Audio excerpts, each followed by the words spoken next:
The squadron of Viridian warriors hovered at the edge of their transport's viewing portal, mandibles clicking nervously as they observed the human vessel approaching the diplomatic station. Commander Trell flared his sensory ridges, sampling the pheromones of anxiety spreading through his crew.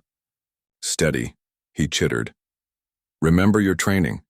The humans are dangerous, but they are here under diplomatic protection." The galactic unity had existed for 12,000 cycles before humans were discovered. A species from a Class 12 death world, a HFY category so extreme that most civilized species had assumed such planets could not possibly support sentient life. Humans were biological impossibilities who had not only survived, but thrived in conditions that would kill most species within moments. Lieutenant Marr shifted uncomfortably.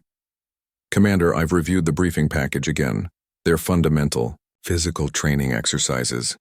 I don't understand how they're possible." "You don't need to understand," Trell replied, his exoskeleton plates clicking as he turned to face his subordinate. "You need to maintain diplomatic composure." The human ship docked with a precision that belied its bulk. The Viridians had been selected as the honor guard for this meeting, precisely because their species was among the hardiest in the Unity, evolved on a Class 4 world with triple standard gravity and caustic atmospheric conditions. They were considered the warriors of the Unity, their military the backbone of galactic defense. Yet even they regarded humans with caution, bordering on fear. The airlock cycled, and the diplomatic team emerged. 4 humans, 3 Unity representatives, and assorted assistants. The humans moved with a fluid grace that seemed impossible given their dense musculature. Ambassador Reed, the human leader, stepped forward. "Commander Trell, thank you for the welcome. As a gesture of goodwill, my security team would like to demonstrate some of our traditional greeting ceremonies, if that would be acceptable."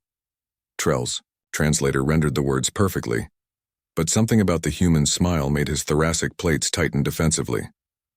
"Of course, Ambassador. We are honored."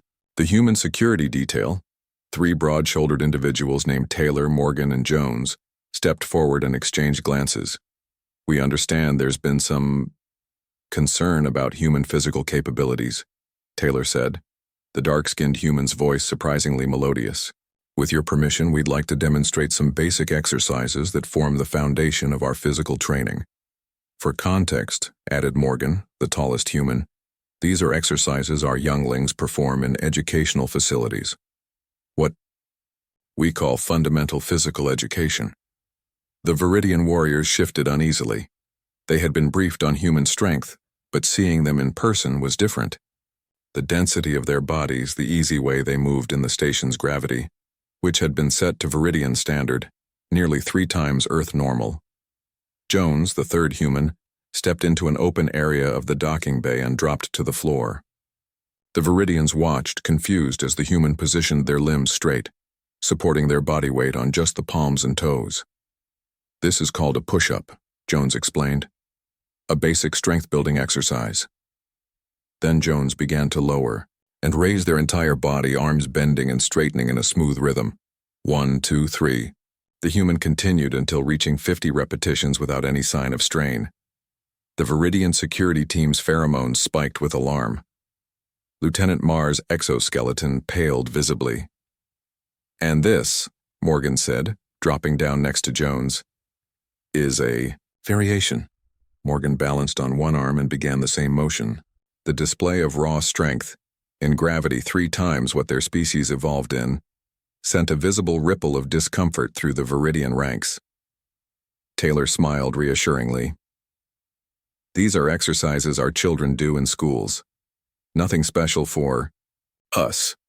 Commander Trell forced his mandibles to remain still, fighting his instinct to signal a defensive posture to his troops. "Impressive," he managed to say. Ambassador Reed stepped forward. "I understand your species values physical prowess. We hoped this small demonstration might help bridge our cultural gap. What the humans didn't say, what they didn't need to say, was the implication. If this was fundamental, what were their actual warriors capable of?" The diplomatic meeting proceeded, discussions of trade routes and cultural exchange flowing smoothly, but the Viridian security team remained rigid, hyper-alert. When Taylor absent-mindedly picked up a dropped datapad, casually lifting with one hand what would require a mechanical assist for most Unity species, 3 Viridian warriors stepped back involuntarily. Later, in the privacy of the Viridian command chamber, Lieutenant Mar's composure finally broke. "Commander, they're not just Deathworlders, they're apex predators in a gravity well that would crush most species. Their fundamental exercises would shatter our exoskeletons, and they performed them in our gravity as though it were nothing. Commander." Trell gestured for calm. The diplomatic report was clear. Humans seek peaceful integration into the Unity. But why? Mar chittered anxiously. They don't need our protection. Their fundamental physical capabilities exceed our elite warriors. The elder Viridian commander flared his sensory ridges thoughtfully. Perhaps that's precisely why they can afford peace. They don't fear us. They fear for us. At the diplomatic reception that evening, Ambassador Reed approached Commander Trell privately. "Your warriors seem troubled by our demonstration," the human said quietly. Trell's translator struggled with his complex pheromone-laced response. "We're adjusting our understanding of your species." Reed nodded. "We understand. When humans first reached the stars, we expected to find beings stronger than us. Instead, we found ourselves problematic. What's fundamental to us is fearsome to others." "Why seek alliance with the Unity then?" Trell asked, mandibles clicking softly. "Your species could clearly dominate," Reed finished. "That's not our way. Or rather, we've moved beyond that way. Our strength came from our world trying to kill us at every turn. We'd rather use it to protect now, not conquer." As Reed spoke, Taylor casually lifted a serving tray loaded with refreshments, a weight that would require a gravity assist harness for most Unity species, and offered it to a group of diplomats.